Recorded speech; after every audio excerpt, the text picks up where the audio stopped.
Pant YouTube channel पे आपका स्वागत है। के लिए तीसरा चैप्टर लेकर के आए हैं और वो तीसरे चैप्टर का नाम जो है वो कुछ इस तरीके से है कि हमको आज जो चैप्टर पढ़ना है वो चैप्टर आपका रहा कुछ इस तरीके से pair of linear equation in two variable, यानी दो चर वाले जो रैखिक समीकरण हैं, दो चर वाले रैखिक समीकरणों के बारे में हम लोगों को पढ़ना है। अब ये दो चर वाले रैखिक समीकरण होते क्या हैं, इससे पहले जानने से पहले हम एक महत्वपूर्ण जल्दी से कार्य कर लेते हैं। वो ये कि अगर आप लोग वीडियो पे सबसे पहली बार देख रहे हैं तो जल्दी से सब्सक्राइब कर लीजिए और सब्सक्राइब करने के बाद में लाइक और शेयर जरूर कर लीजिएगा। इसके बाद हम आप लोगों को पढ़ाते हैं कि दो चर वाले रैखिक समीकरण होते क्या हैं। तो जरा हमको ये देखना पड़ेगा, सबसे पहले हमें ये जानना पड़ेगा कि ये चर अचर होता क्या है और फिर उसके बाद में हम देखेंगे कि ये पूरा समीकरण है क्या। अच्छा, अगर हम एक फॉर्मेट लेते हैं, जैसे पिछले चैप्टर में हमने आप लोगों को पढ़ा था बहुपद के बारे में, हमने आप लोगों को पढ़ाया था, तो बहुपद के बारे में पढ़ाया था। इधर पे हम क्या करने वाले हैं, इधर पे हम ये लेने वाले हैं, मान लीजिए ये ax plus by plus c बराबर 0 है। अगर कोई हमने एक इक्वेशन लिख ली है, हमने पिछली वीडियो में आप लोगों को बताया था कि इक्वेशन किसे कहते हैं, जिसके दो पार्ट्स होते हैं, लेफ्ट भी होता है और राइट भी होता है। यानी कि यहाँ पे आपके पास में लेफ्ट भी है और राइट भी है, यानी इक्वल में क्या है, आपके पास में 0 है। तो यहाँ पर दो चर वाले जो रैखिक समीकरण के बारे में हम पढ़ रहे थे वो ये है कि आपके पास में x और y ये दो वेरिएबल हैं, यानी कि दो चर हैं आपके पास में, x है आपके पास में और y है आपके पास में। अब हमें दो चरों को एक साथ ले रहे हैं और रैखिक इक्वेशन है। रैखिक इक्वेशन का मतलब यहाँ पर ये है कि एक घात वाला इक्वेशन है, इस पे भी एक घात चढ़ी हुई है और इस पर भी एक घात चढ़ी हुई है। अब हमको देखना क्या है, यहाँ पर a b c कोई वास्तविक संख्या है। वास्तविक संख्या होने के साथ साथ हमको ये भी देखना है कि a does not equal to 0 and b does not equal to 0।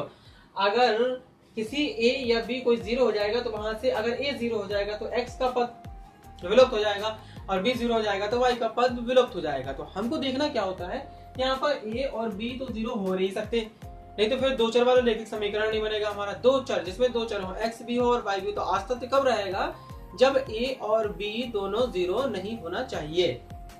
ठीक है, अब यहाँ पर हमने देखा कि एक रैखिक समीकरण है। अगर हम दो रैखिक समीकरण लेते हैं तो उन दो रैखिक समीकरणों को हम कैसे हल करते हैं, दो चर वाले रैखिक समीकरण, ये दो चर वाला रैखिक समीकरण आपके पास में हो गया। किसी भी तरीके का हो सकता है, इसका फॉर्मेट ये भी हो सकता है x प्लस वाई बराबर 2x माइनस 3 बराबर y, कुछ इस तरीके से भी ले सकते हैं। तो ये दो चर वाले रैखिक बहुपद कहलाते हैं, रैखिक समीकरण कहलाता है। अब हमने देखना यह है कि जो दो, अगर हम रैखिक समीकरणों के युग्मों की अगर हम बात करें, यहाँ पर हम देख रहे हैं पेयर ऑफ लीनियर इक्वेशन, समीकरण युग्म लिख लेते हैं हम यहाँ पर। ठीक है, तो अगर हम युग्मों की बात करेंगे तो फिर उनके हल होते क्या हैं। जैसे अगर हम मान के चलें, थोड़ी देर के लिए आप समझिएगा, एक इक्वेशन है आपके पास में x प्लस वाई बराबर 4, एक इक्वेशन है, दूसरी इक्वेशन आपके पास में x माइनस 2y बराबर 1, ये दूसरी इक्वेशन है आपके पास में। ठीक है, अब हमने देखना क्या है, हमने ये देखना है यहाँ पर जब हम इसको हल करते हैं तो देखिए कोई अगर कोई एक इक्वेशन है तो वो इक्वेशन के कई हल हो सकते हैं। एक इक्वेशन की बात कर रहे हैं।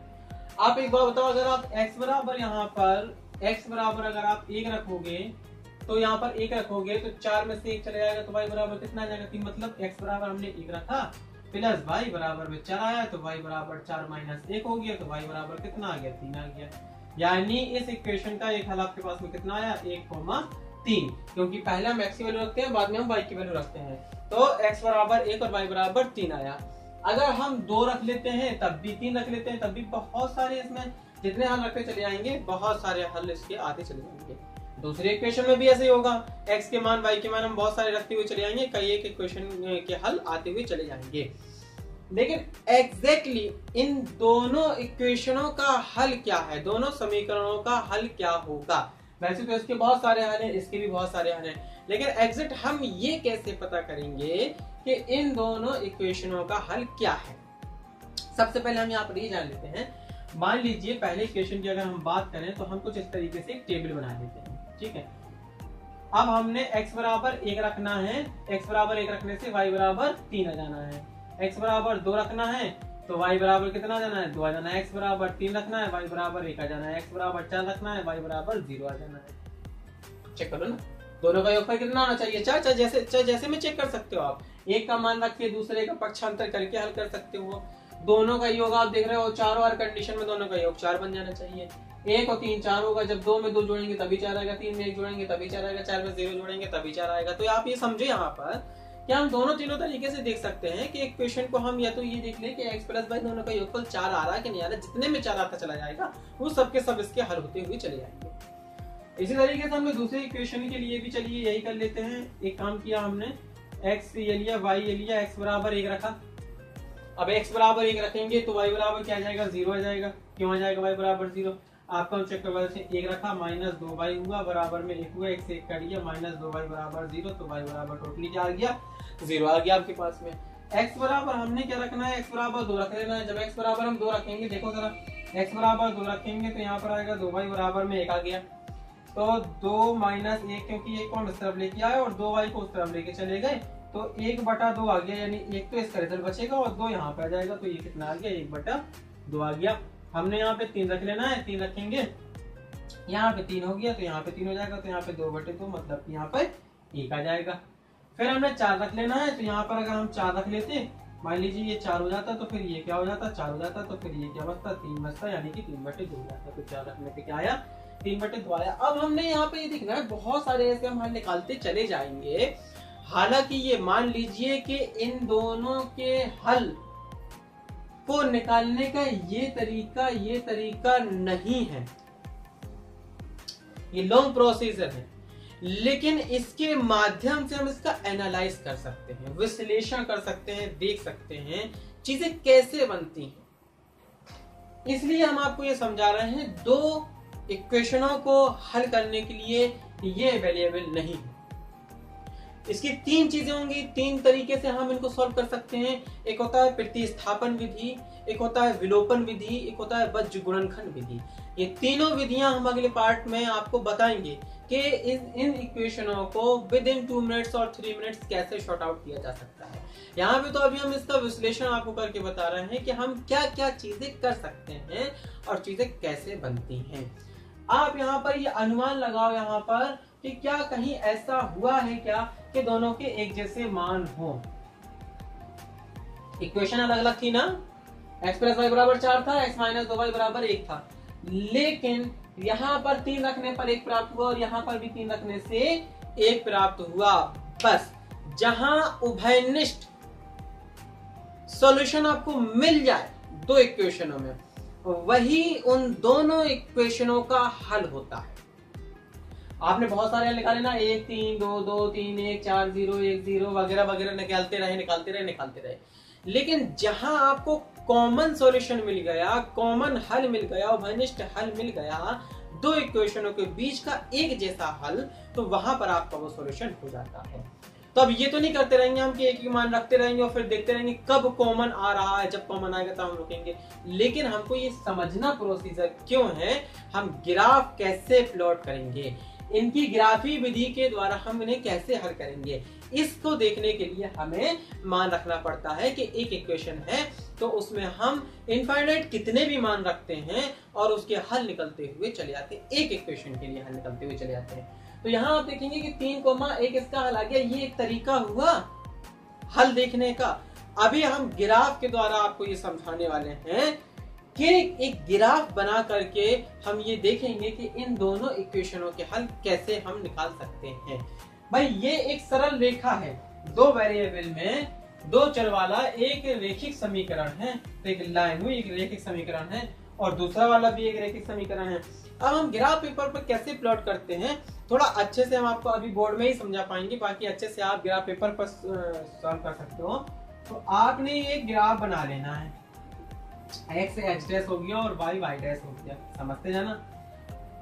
अब हमने कुछ पॉइंट्स ऐसे ग्राफ पेपर पे होते हैं ना, तो ये मान लीजिए 1, ये 2, ये 3 4 5 6, ऐसे यहाँ पर 1 2 3 4 5, यहाँ पर 1 2 3 4 5 और यहाँ पर 1 2 3 4 5 6।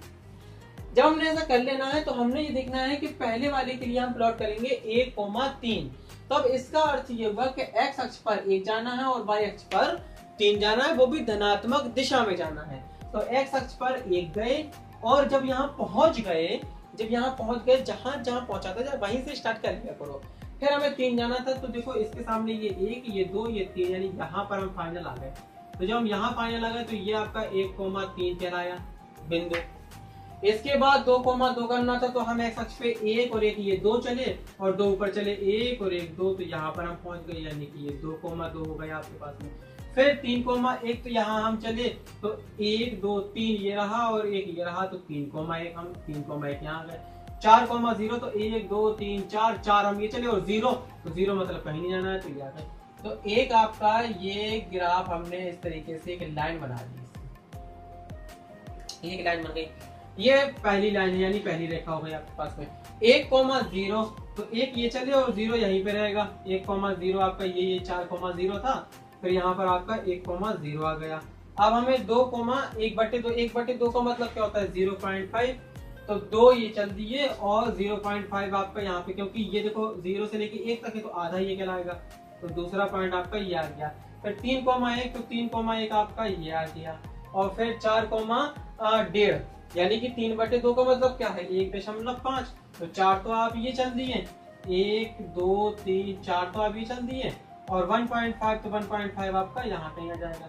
तो आपने इसको भी मिला दिए, रेखा को ये मिला दिए एक रेखा, ठीक है। तो अब ये देखिए कि ये सेकेंड लाइन थी, ये फर्स्ट लाइन थी। फर्स्ट लाइन और सेकेंड लाइन ने एक दूसरे को कहाँ काटा, इस पॉइंट पे काट दिया और इस पॉइंट के कोऑर्डिनेट क्या थे 3,1 थे। तो जिस पॉइंट पे काटा उस पॉइंट पे, जिस पॉइंट पे प्रतिच्छेद किया, प्रतिच्छेदन जो बिंदु होंगे वो इन दोनों रेखाओं के हल कहलाएंगे। तो यहाँ पे इसका रिजल्ट क्या निकल के आया, रिजल्ट निकल के आया 3,1, यानी x बराबर 3 और y बराबर 1 इन दोनों समीकरणों के हल होंगे। तो इस तरीके से हम ग्राफ पेपर पे जब हमें प्लॉट करना होता है, तो ग्राफ पेपर पे प्लॉट करने के लिए हम x के कुछ मान रखते चले जाते हैं तो y के ऑटोमेटिकली निकलते चले आएंगे, या y के मान रखते चले जाएं तो x के ऑटोमेटिकली निकलते हुए चले आएंगे, और उन पॉइंट्स को हम ग्राफ पेपर पे प्लॉट करते हुए चले जाते हैं। तो कहीं ना कहीं दो लाइनें एक दूसरे को कहीं ना कहीं प्रतिच्छेद कर ही देती हैं और वही उनका हल हो जाता है।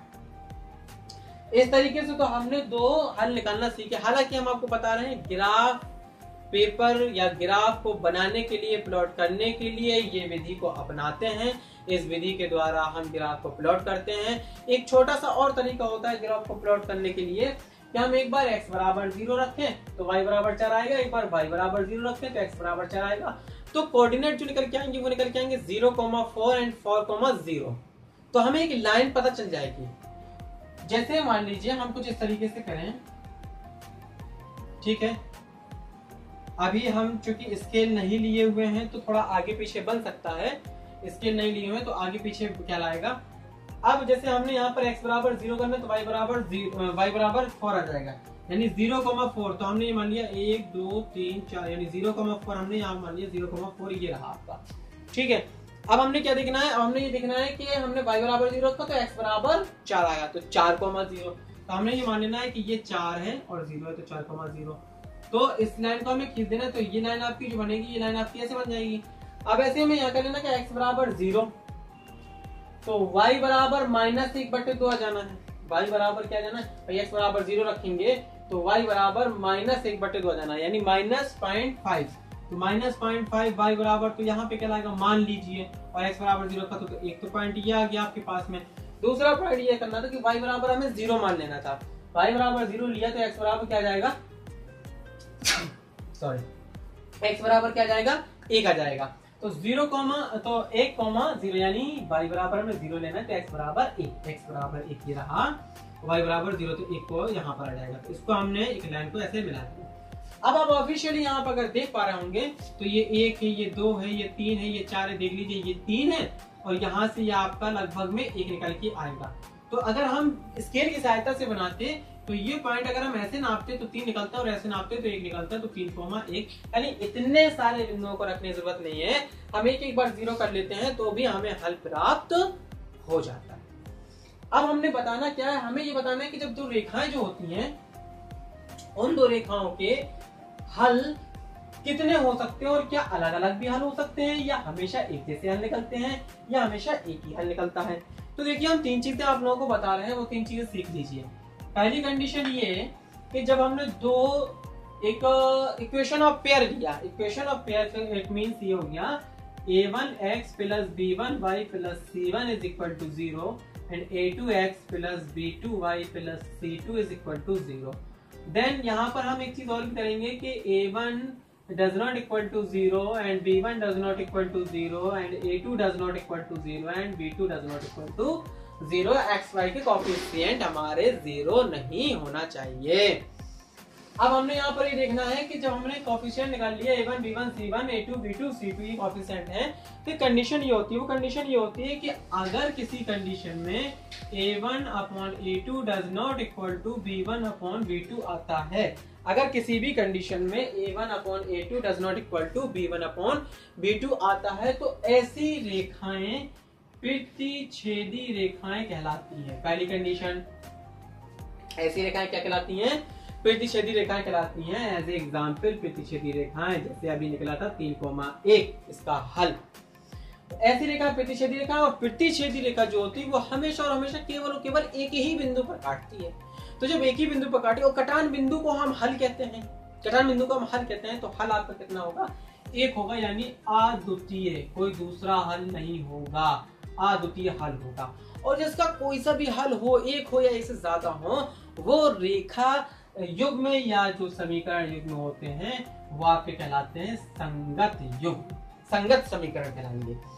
अब एक दूसरी कंडीशन आती है, तो दूसरी कंडीशन में हमने क्या देखना होता है? दूसरी कंडीशन में ये देखना होता है कि मान लीजिए कि a1 upon a2 does not equal to b1 upon b2 is equal to c1 upon c2। अगर तीनों चीजें आपस में कैसी हो? बराबर हो। तीनों चीजें आपस में कैसी हो? बराबर हो। तो ये रेखाएं कैसी कहलाने लगती हैं? फिर समपाती रेखाएं कहलाने लगती हैं। और जब समपाती रेखाएं कहलाएंगी, तो समपाती रेखाओं में इनमें क्या होता है? जब समपाती है तो अनेक हल होंगे, अपरिमित रूप से कई हल होंगे, जितने हल रखना चाहें अपन उतने हल रख सकते हैं। तो इनके हल कैसे होंगे? इनके हल अपरिमित होंगे, अपरिमित रूप से अनेक हल होंगे। हल हैं तो ये भी कंडीशन क्या होगी? संगत की ही कंडीशन होगी। लेकिन अगर एक कंडीशन आपको ये मिले a1 upon a2 is equal to b1 upon b2 but does not equal to c1 upon c2, यानी c1 अपॉन c2 से इक्वल ना हो, इसका जो रेशियो हो c1 अपॉन c2 का, वो b1 b2 से और a1 a2 से इक्वल नहीं हो, तो फिर ऐसी रेखाओं को हम कहते हैं, यहाँ पर आपका प्रतिच्छेदी रेखा कहलाती है, समपाती रेखा कहलाती है, फिर हम कहते हैं समांतर रेखाएं। और जब समांतर रेखा होंगी तो भैया ये है ना समांतर रेखा, और जब समांतर रेखा तो एक दूसरे को कहीं टच करेंगी, कहीं नहीं टच करेंगी। समांतर रेखाएं तो कहीं पे भी एक दूसरे को नहीं टच करती। जब समांतर रेखाएं एक दूसरे को कहीं टच ही नहीं करती, तो कोई इनका मेल मिलाप ही नहीं है, और जब मेल मिलाप ही नहीं है तो कोई इनका सॉल्यूशन नहीं है, तो इनका कोई सॉल्यूशन नहीं होता, यानी कि कोई हल नहीं होता। और जब कोई हल नहीं है तो ये संगत, ये कैसे होंगे? ये असंगत समीकरण की श्रेणी में आ जाते हैं, असंगत समीकरण की श्रेणी में आ जाते हैं। कि एग्जाम्पल करके बताते हैं। अब आपके पास में एक न्यूमेरिकल है, वो ये कह रहा है यहाँ पर कि x plus 3y is equal to 6 और 2x minus 3y is equal to 12। आप ये बताइए कि ये संगत है क्या असंगत है? ये बताइए कि ये प्रतिच्छेदी रेखाएं हैं कि समपाती रेखाएं हैं कि समांतर रेखाएं हैं? सबसे पहले हमको a1 a2 b1 a1 b1 c1 a2 b2 c2 चाहिए। हमने क्या करना है? इससे अगर हम तुलना करें a1x plus b1y plus c1 या बराबर c1, कुछ भी, इसको हम माइनस में 6 ले सकते हैं, बराबर में 0 कर सकते हैं, कोई फर्क नहीं पड़ने वाला। अगर हम ऐसा करते हैं तो a1 बराबर आपके पास में क्या आएगा? 1, b1 बराबर आपके पास में क्या आएगा? 3, c1 बराबर आपके पास में क्या आएगा? 6। इस तरीके से इससे अगर हम निकालेंगे तो a2 बराबर आपके पास में 2 आएगा, b2 बराबर आपके पास में -3 आएगा, c2 बराबर आपके पास में 12 आएगा। अब सबसे पहले हम निकालना क्या है? a1 बटे a2 का मान, तो a1 बटे a2 1 बटे 2 निकल आया। फिर हम b1 बटे b2 का मान निकालेंगे, तो 3 बटे -3, तो माइनस का 1 निकल आया। यहीं पर क्रियाक्रम हो गया। a1 बटे a2 does not equal to b1 बटे b2। क्या ये दोनों आपस में बराबर हैं? बिल्कुल नहीं आपस में बराबर है। 1 बटे 2 -1 का भी बराबर हो सकता है? बिल्कुल नहीं।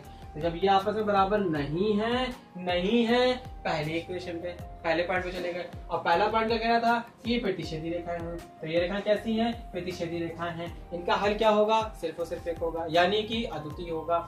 और कैसी रेखाएं होंगी? संगत रेखाएं होंगी। तो इनसे आप करेक्ट कर सकते हो कि कौन से रेखा योग में संगत होते हैं, असंगत होते हैं, प्रतिच्छेदी होते हैं, किस तरीके के होते हैं। फिर दो समीकरणों को हल करने की विधि से हम आपको 3 विधियां बताएंगे, बज्रगणखंड विधि, विलोपन विधि और प्रतिस्थापन विधि, जो कि अगले पार्ट में बताएंगे आपने अपने। तब तक के लिए वीडियो को लाइक जरूर कर दीजिएगा।